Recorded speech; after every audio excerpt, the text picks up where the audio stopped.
one of the best ways to understand what it is to do a very quick history. We'll go with our friend Abraham Lincoln and the Google HomePod there and go back in time and look at artificial intelligence over the decades. One of the first most widely used forms of artificial intelligence was the game Pong. And Pong was artificial intelligence because it was one of the first times that you could play a game against nobody. You could play it against a computer. And that was pretty revolutionary. You didn't have to have another person controlling the other paddle. And it was very basic. All it did was it knew where the ball was going and it moved the paddle to that spot. It was very, very basic. Over time, these types of AIs improved to eventually we got things like chess, where you could play chess against a computer, a little bit more complex, right? There's a lot of squares, there's a lot of things there, but you could play chess against a computer. I don't enjoy it, I lose every time. I've never beat the computer. Fun fact about Daniel. I beat my wife once, because she made a mistake. Otherwise I would have an 0 in like 500 record. It doesn't take a very smart artificial intelligence to play some of these games. And that's because they're actually not truly what we consider AI today. These are called expert systems. The key here is that it's actually an exhaustive set of rules that make it seem like it's smart, right? You have Pong, and you give the paddle rules that it needs to follow where the ball goes. It's very simple, it's just one rule, right? And if it does that, you can play Pong against a computer. With chess, it's more complicated, right? Because there are, I think, millions and millions of iterations that can happen during a chess game. But the key with chess is you have this concrete board, right? You have squares that you can program some rules around. And each piece has a defined movement pattern. So you can program rules around that so that essentially the smartest chess AI is really just the one that has the biggest rule book.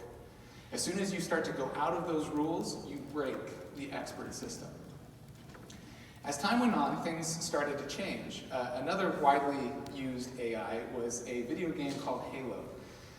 Halo was a bestseller, blockbuster video game. I think still is. I haven't played it in a very long time. But one of the big reasons for its success was that you could play computers in this, and it felt like you were playing real people. And so similar to Pong and AI, right? You're playing against somebody. But this was different than chess, because you don't have set moves when you're a person walking around on an infinite plane. And so people really enjoyed it though, because if you went and hid, or if you were jumping around a lot, or whatever it was that you were using as your point of attack, the AI could adapt to it. So it was actually a very interesting success story for how AI could be applied to make money. Recently, in 2016, the AlphaGo program, which initially was its own company, but then was acquired by Google for part of its DeepMind project. The AlphaGo program beat the world's best Go players at their own game. And this was momentous, and it's one of those things where it might seem like we're regressing. Right before, we had 3D characters moving in this open plane with infinite spots and infinite opportunities of where they could go. But one of the reasons why this was so important is that in Go, there are, I think after the first 3 moves, the potential iterations after that equal more than a Googleplex, which is the number that Google is named after, right?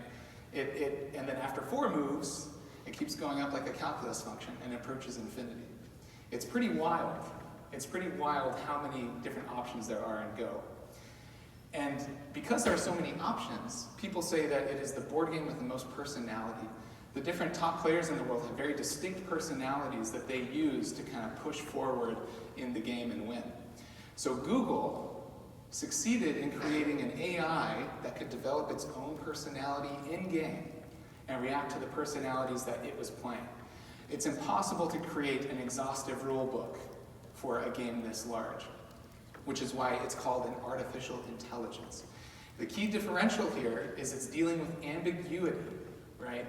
In an expert system, there is no ambiguity. You know exactly where the squares are. You know exactly how the moves can be made, and there's a finite number of moves so that you can make a rule for every single one. In artificial intelligence, it's impossible to make a move for every single option because there's ambiguity. And so you have to make a smart system that can adapt. We use one of these artificial intelligences every day. One of the most wildly successful, wildly profitable artificial intelligence systems is the Google search product. We use it every day, and we're going to go a little bit more into how artificial intelligence is affecting Google and other search engines as well. So a couple of ways that you may not have thought you were seeing artificial intelligence in action, but you actually were, is autocomplete. This is one of the first kind of artificial intelligence influenced updates that Google made. Autocomplete was dealing with ambiguity, because it didn't know how you were going to complete your search query, right? There's a potential, millions and millions of words that you could put after your first word in your search query. But Google figured out a way to deal with that ambiguity by using a learning algorithm that watched the data of what people were searching for, and then compounded that with user feedback so that when you're typing something in and you see that result pop up in autocomplete, you just click it instead of finishing out your type. And so that way Google was able to iterate very quickly and does it without any human interaction to try to deal with that ambiguity and serve something up that you're looking for. Another example is local search. Now, this might be kind of an interesting ambiguity because IP addresses can let people know, browsers and algorithms, right, and softwares know generally where you are, right, from a kind of general perspective. But the problem is, now that it knows where you are, how does it decide what to show you, right? Because if I'm looking for best bars, and that's all I type in, it can use the IP address to locate me in Boston. But what type of bars in Boston are there, right? What is exactly am I looking for that I would actually execute and go to? Another example is the answer box. And this is an example of Google trying to just skip the whole decision-making process entirely. And making a lot of people upset, actually, because it's stealing their SEO traffic, right? What it does is it pulls the snippet out of your website that it thinks you're looking for. So the ambiguity is, all right, we've got 10 results on the first page. Which one is this user going to pick? And then which part of that page is the user going to find applicable to their query? And Google has figured out how to read through that text and, as a human, decide what the answer to that query might be and pull that out for you so you don't even have to continue searching. So to complete our definition here, not only is artificial intelligence dealing with ambiguity, but is dealing with it by using data. So it makes a prediction, artificial intelligence makes a prediction, collects data on that prediction, and then reformats its system based off of that, and adjusts in real time. To show you what this looks like from a code format, this is an AI that was written by a Microsoft employee in the UK. And he wanted to explain just how a AI might approach answering the question, good morning. And the reason this is important is because good morning could have a lot of different meanings when it's typed out. Like if there's no question mark after it. It could be like good morning, it could be a welcome, right? It could be a question like good morning, like you having a good morning, And in this case, the AI figured out that what the correct response here was go England, because it was the time of the World Cup, and someone was walking into a fellow fan's office and saying, good morning, did you see the game last night? The AI was able to figure that out because it made a prediction, got feedback, changed the prediction, and kept that going until it arrived at the correct answer. We as humans do this intuitively. We're constantly collecting data from our surroundings, right? So that I would know if somebody walked in and said good morning, right, and it was a fellow football or soccer fan, that they might be talking about the match last night. If someone that's not a fan, it could be something totally different. And we do that intuitively, but it's very difficult to create systems that can do that. So, pop quiz. This is a system. Do you think it is an expert system or an artificial intelligence system? Expert? Just by raise of hands, how many of you think it is an expert system? How many of you think it is an artificial intelligence system? So it's a little bit of a trick question, because it's a little bit of both. It's obviously not very good at its job. If it is intelligence, it's stupid intelligence. It's really bad at what it does. It is an expert system in that it has been programmed very simply to locate something and pick it up. Those are the rules, right? The only ambiguity it has to deal with is spatial. So in this case, it doesn't know exactly where the carton of milk is going to be. It just has to identify it and pick it up. And do so very poorly, deliver no milk or cereal on the spoon. Artificial intelligence in Google Ads. Now, ads are interesting because Google makes all their money off of ads. And the ad rank was one of the big intuitions that Google had. It said, we rank results right now. What if we started ranking ads? That will allow us to show multiple ads and make even more money. Right? So instead of just having one ad at the top, we're going to introduce the 4-pack. We're going to have 4 ads up there. We're going to make all the monies. It's going to be great. But in order to do that, we have to actually show them in a specific order. So how do we do that? And that is where artificial intelligence came into play. The quality score, which I'm sure you're all very familiar with, is an artificial intelligence system. So the AdWords system makes a projection, a prediction, says, I think, based off of previous experiences, that this is the quality of ads, 1, 2, 3, 4. It then watches human feedback on that and adjusts it accordingly based off of this quality scoring system. So when you are looking at your quality scores, you're actually looking at the results of an artificial intelligence system. So to recap, expert systems are using rules to approximate intelligence. It may look smart, but it's actually not that smart. It just has so many rules to follow, programmed by humans, that it looks smart. Artificial intelligence is a system that's navigating ambiguity, right? It's impossible to have rules in place for that ambiguity. So we have to have a system that can handle that. It requires massive amounts of code. That little good morning code snippet I showed you was only programmed to test out 3 different responses. And it took up about a page. So imagine how much code a Siri or an Alexa takes up. It's pretty wild. And then of course, Google has a ton of AI. And it's sneaky AI. You might not think, oh, that number is coming from an AI, but it often is. So now that we've got that basis down, let's talk about 5 patents that can show us either how Google has made decisions in the past to tweak its algorithms using AI, and how it might do so in the future. So we're going to look at 5 different patents. The patents here, these are their real names. They don't come up with snazzy names for patents. They're just real bad. Resolving pronoun ambiguity and voice queries is the first patent that we'll be looking at. And one of the difficulties with them is patent lawyers, in a sneaky way, try to broadly define the patent so that they can grab as much intellectual property as they can, but they can't be too broad because then the patent will never be granted. So they try to be very broad and ambiguous in the naming of these patents and the describing of them so that they can have large rights. But then it has to be about a specific item enough so that the patent office will say, okay, that's fine. So what does this patent tell us? As a reminder, it's about verifying the ambiguity of pronouns in voice searches.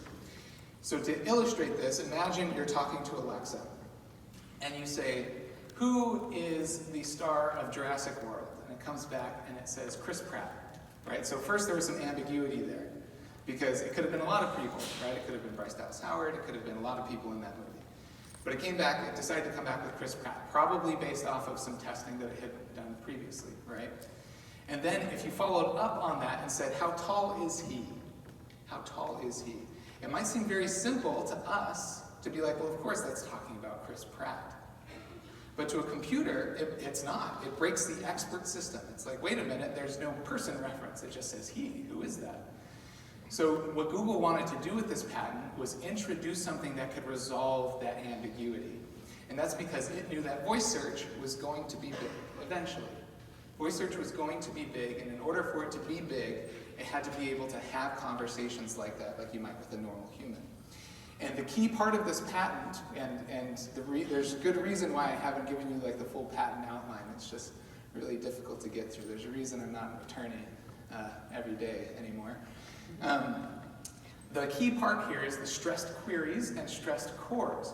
So it's listening to you and how you say something, right? So if you just referenced a man, Chris Pratt, and then you're following up with how tall is he, and you're stressing the he in your vocal patterns, then it knows that that is what you are referring to, which is a very complex thing for a machine to get. This has resulted in some big gains for the search market. If you recall, at the very beginning of search, do you guys remember Ask Jeeves? How many of you have used Ask Jeeves? Oh, good. Man. Ask Jeeves was like a treasure of the old internet. Totally useless now, just the worst. But back then, it was Ask Jeeves, and it was formatted so that you were asking this butler, Jeeves, a question.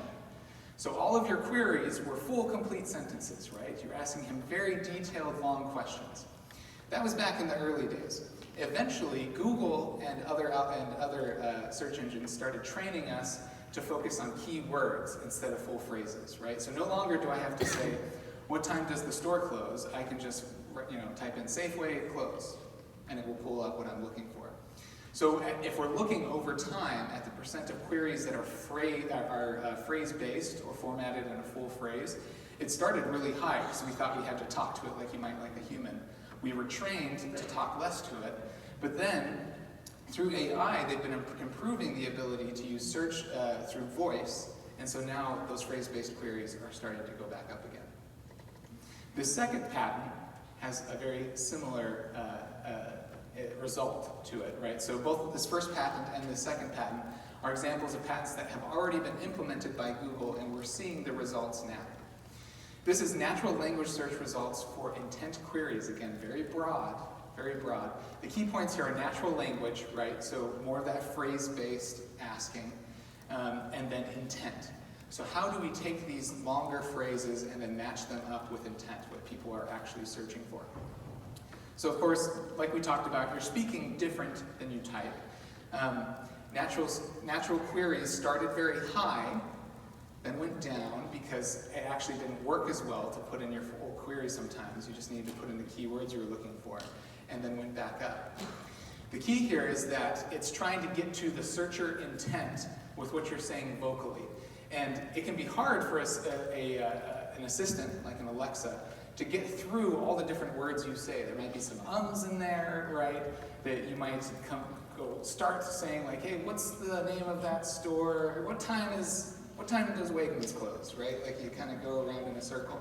And it can be very difficult for a machine to deal with that. But through AI, they've begun to have these Google Assistants, Alexa, Siris, be able to do that. And it's largely through learnings. So we talked about before how a smart system tests out a theory, gets feedback, and then changes. One of the reasons why those Alexas and those Dots are so cheap is because you are becoming a little data mine for Amazon when you buy those things. They used to, I don't know if they do anymore, but they used to take a hit on every single one sold. A slight hit. They were not profitable selling those things, and it's because they wanted them in your house so that they could improve their AI and their algorithms.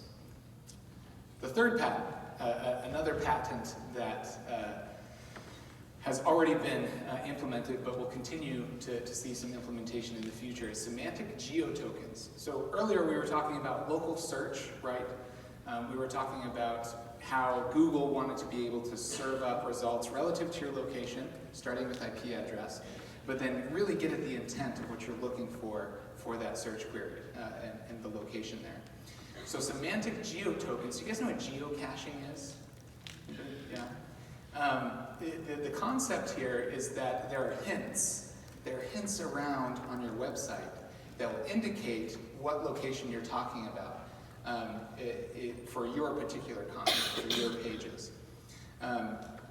What happened here is that it used to be, if you remember, and some websites still have this, and it's not necessarily a bad thing, I'm not recommending against this, but you scroll down to a bottom of a website and you see like 300 cities with hyperlinks listed there.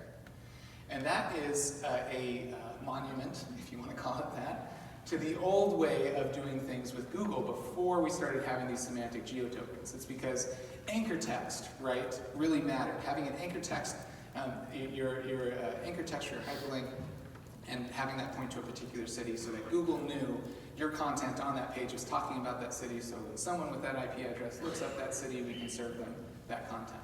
What semantic geotokens did is that now if you're writing a blog post and it's about the best pubs in Boston, but you don't have any hyperlinking back to Boston, you mentioned several other cities in there, you're like, oh, it's way better than New York, and it's way better than Austin, and you're mentioning all of these different things, that it can still figure out what type of location your content is targeted at. So IP addresses are still valuable in this equation, right? And the old way of doing things can still send Google the right signals. But now Google has taught its AI to read something like a human might, whereas a computer might pick up on 6 different cities and say it's a toss-up. I don't know what this is talking about. It talked about Austin, I don't know. But through semantics, is largely what this patent did, through semantics it was able to teach its AI to focus in on the actual city that the content is about. Now we're going to get into 2 patents, and this is where we'll be spending a little bit more time, because the goal here again is to hopefully help you understand how you can look into the future with Google and adjust your strategies going forward with Google using their patents. We're going to look at 2 patents that have probably not, hopefully not, been applied yet. So this is, it really rolls off the tongue, bear with me. System and method for enhancing user search results by determining a television program currently being displayed in proximity to an electronic device. There's a lot of conspiracy theorists out there who think this has already been applied, and there's been some kind of shaky results that suggest that it may have been tested out. It hasn't been fully applied yet. There would be some major investigations and FCC ramifications for Google. Not saying they haven't ever done anything bad, but I don't think this is fully rolled out yet. So deciphering this mouthful, right? It is a system, remember AI is smart systems. It is a system used to serve up search results based off of the television programs that you are watching in proximity. And it sounds super creepy. We're always talking about AI rising up and turning into Terminators, and it might one day. But in reality, the creepiest thing in our houses are all of these listening devices, right? That can listen to the things that you're watching on TV. Now, there's a lot of implications with this, and so we're going to go through the thought process of how we might plan ahead for what this could be. So yes, definitely creepy, right? Definitely creepy. All of these things are not present in the current setup, right? So in Google Analytics, there's no section for, people that clicked because they were watching this television program. Not yet, right? When you sign your user agreement on Google Home, right, it hasn't quite started to include that it can listen to your television programs and serve things up. So when this starts to get applied, that's one of the first things we'll likely see is increased application functions. So all of these different apps that we use that are from the source will have to change a little bit to start including that. And then of course, the big idea here is this is to make money.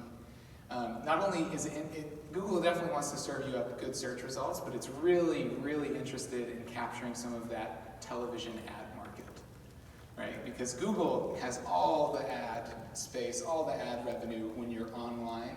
When you're watching TV, you might see commercials, and Google's not getting a piece of that yet. But they could start to. They could start to. Big companies like Pepsi and Coke and their Super Bowl ads. Now your Super Bowl campaign is set up so that when the Super Bowl ad comes on, your listening devices hear that, and as you're tweeting and chatting and pulling up search results, all of a sudden that same ad campaign follows you directly to your device, and it can be extremely targeted based off of people who just saw it, right? I just saw it 10 seconds ago, and already I'm seeing results for it. And Google very likely would try to make partnerships with big advertising groups. It would probably try to make partnerships with these brands so that it can start to get a piece of the television advertising action. Now, what does this mean for our search marketing efforts, right? So this hasn't been implemented yet, but what can we do now to start thinking about that and start looking further down the road so that we're on the cutting edge? Well, interestingly enough, we may have to start optimizing for popular TV shows. All of a sudden, your search engine advertising experts will now have to become Netflix binge watchers as a part of their repertoire, which maybe they'll really enjoy, who knows? But we may have to start optimizing for popular TV shows and major ad campaigns, because that will affect the quality score that we have, the clicks that we get, and how often we show up in ads. It also means that we might have to segment on a relatively unused audience that I haven't seen too often, which is that you're going to have to start separating in-home versus out-of-home. So we have mobile versus desktop, which is an approximation, right? Sometimes when we see people on mobile, we assume they're either on the road or not near their computer, right? But when you're on desktop, we assume you're probably at home or in a place where you can have your laptop out. But this is going to have to go even further than that. This is going to have to be specifically people in the home or in bars, right? Places where TVs are playing versus out-of-home audiences. And so now, whereas you have mobile landing pages, desktop landing pages, soon we might have in-home landing pages, out-of-home landing pages specifically. Another patent. By the way, I'm hoping we should have about 5 minutes or so at the end for a Q&A. So if we want to dive deeper into any of these, by all means, please hold on to your questions. Another patent that has not been fully implemented yet, we hope. I think this one is even further away from the listening one. And that is ranking query results using biometric parameters. And biometric parameters should set off all kinds of red flags. Google, one of the things that I've seen is that Google often shows their cards a little bit, not only in their patents, because they have to protect that knowledge, but in their acquisitions. So they acquired AlphaGo, and a lot of people were like, why are you buying this board game computer? Like, why are you buying this? What are you getting at, Google? I remember when Google bought Nest, I remember thinking, why is Google buying Nest? Like, why do they care about these thermostats? And then I stayed in an Airbnb that had a Nest, and I was like, oh man. Because they're like little motion sensors. I don't know if you've seen them. You walk past it, and it turns on. It knows when you're in those rooms. It kind of monitors you as you walk around your house. And then Nest came out with it's an alarm, I think. Like this Nest alarm that is also supposed to listen. And so Google was making a play to get a little more of this biometric data. What room are you in? Those wearables that have been sold all over the place recently. What's your heart rate right now? How can we use this data to make more money? Google's all about making more money. So biometric parameters is super creepy to me. Super, super creepy. This is creepy Google time. What does it mean for us as searchers? It means Google's going to start looking at your face. Like, not even might. It just means Google's going to start watching you. There's a reason I use this slide. Google's going to be watching you from the corners. It's going to be looking at you. So not even might. Like, Google's going to start looking at your face. This is a very impactful patent, but Google has a lot of patents about looking at people's faces in a creepy way, man. It means that all those front-facing cameras on all of your devices are probably going to be used by Google. So right now, Google is trying to use all of the data it can without going into the real world, right? It's trying to see how long you spend time on a page, whether or not you bounce off that page, right? What's your flow through a website? All of this data that it can control online, it is trying to keep track of. But now it's going to start getting into those front-facing cameras. It's starting to get into those listening devices. It's trying to reach off of the computer and into your homes. Hopefully there will be some security parameters, requirements around these things, right? Hopefully the little light that you sometimes see on your camera, right? Hopefully that will have to be turned on and you'll have to get a notification. Like, you'll have to opt in and say, yes, Google can watch me. I don't know how many people are going to do that, but we'll see. Hopefully there will be something like that in place. But what does all this mean for us as searchers? And this is where that big planning segment of what we've been talking about comes into play, right? So take a look at this and think, how could Google use this in its searches? And what does that mean for me? If Google is watching people's faces while they search through results, what does that mean for my search results? Well, it could mean a couple of things. It could mean visual aspects. Visual aspects are already important, right? If you're doing conversion rate optimization, right, you want to pay very close attention to where colors are on your website. You want the conversion point to be like a brighter color to attract people's eyes. But now, color is going to determine where you're ranking, right? So not only where are you getting your conversions, but where are you ranking in results? So that means your landing pages are going to have to be things that actually create a facial expression, right? If someone is just moving around with a dull expression on their face, and I'm sure they're going to be watching things like pupils, right, to determine how focused you are, how many times you blink, right? If it's monitoring things like that to determine how tapped in you are to that particular content, then we have to start optimizing, which I'm sure a lot of you have used user testing before, especially for those CRO efforts. User testing might have to become part of SEO.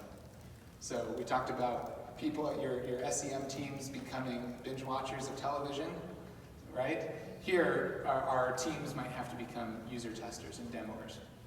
It also means that this shrinking attention span phenomenon, right, which is like the skip after 5 seconds ad button is a big testament to. The shrinking attention spans are going to have an even bigger impact on us, right? They already have a little bit. If people are bouncing off of your website, they might have stayed longer had their attention span been longer. But now, right, people not only do they have to be on that page, but their eyes have to be focused on that content. So those are two examples of patents that have come through that have to do with artificial intelligence, right? These are very complicated things to implement. It requires lots of testing, feedback systems, dealing with all of this ambiguity. But they could have pretty serious ramifications for our campaigns. Now, a golden question, because I know you're all just dying to read more patents.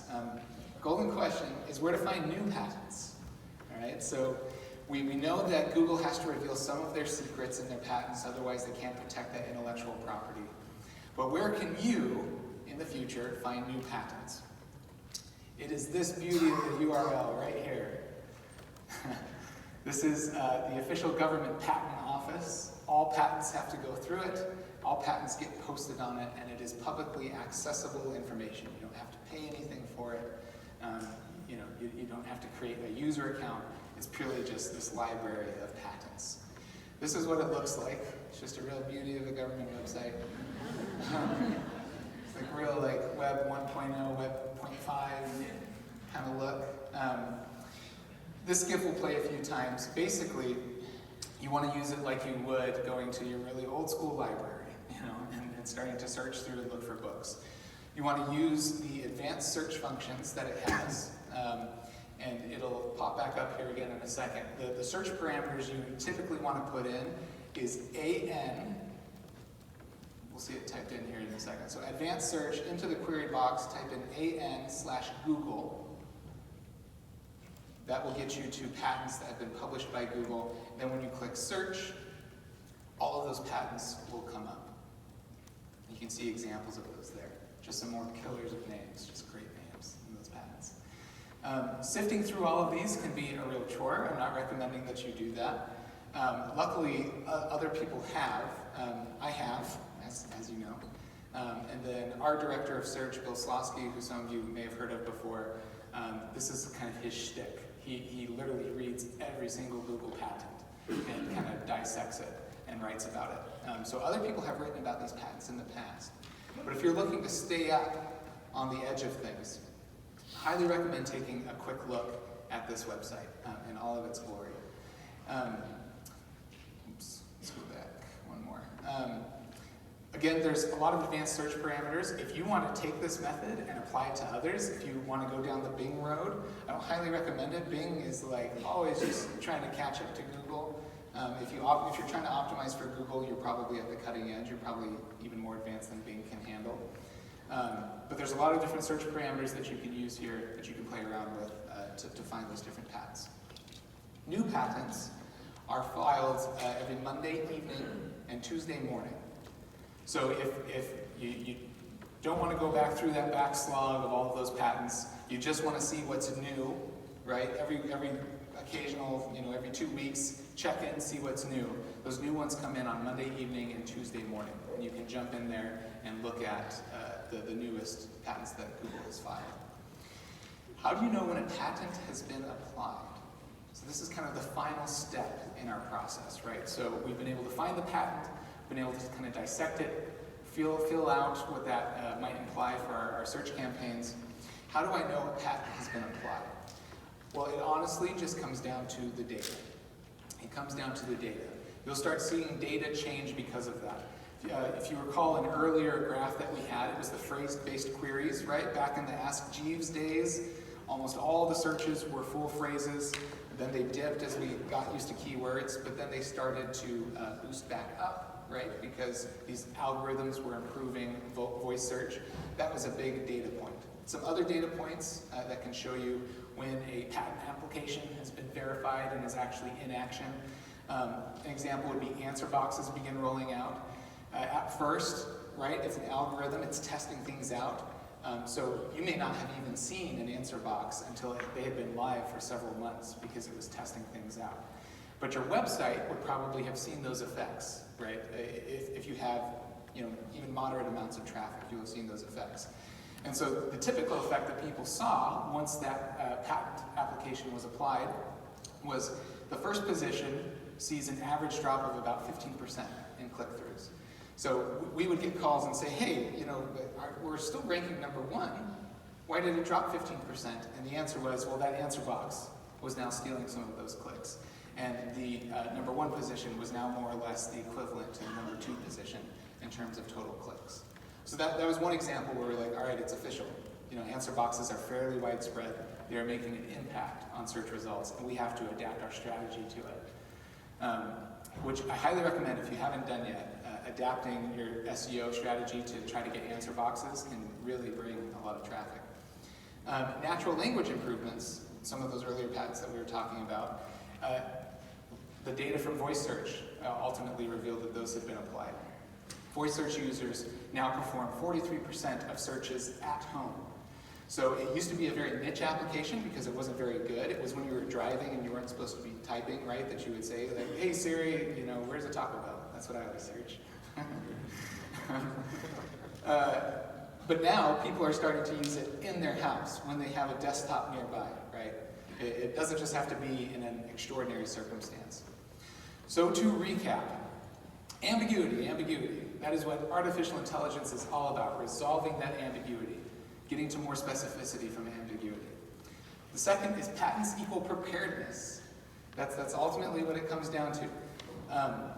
Not all those patents are applicable, and not all of them will actually be implemented. Google has a lot of patents that have never been implemented. But knowing what they are allows you to stay on the cutting edge so that you can be prepared for when these changes drop. You've already thought it through the strategy, right? You're already like, all right guys, this big update just rolled out, I know what to do. That's where the patents come in. Again, that is the URL for where you can find those patents and find new patents. And then you can verify when things have rolled out with data. Thank you.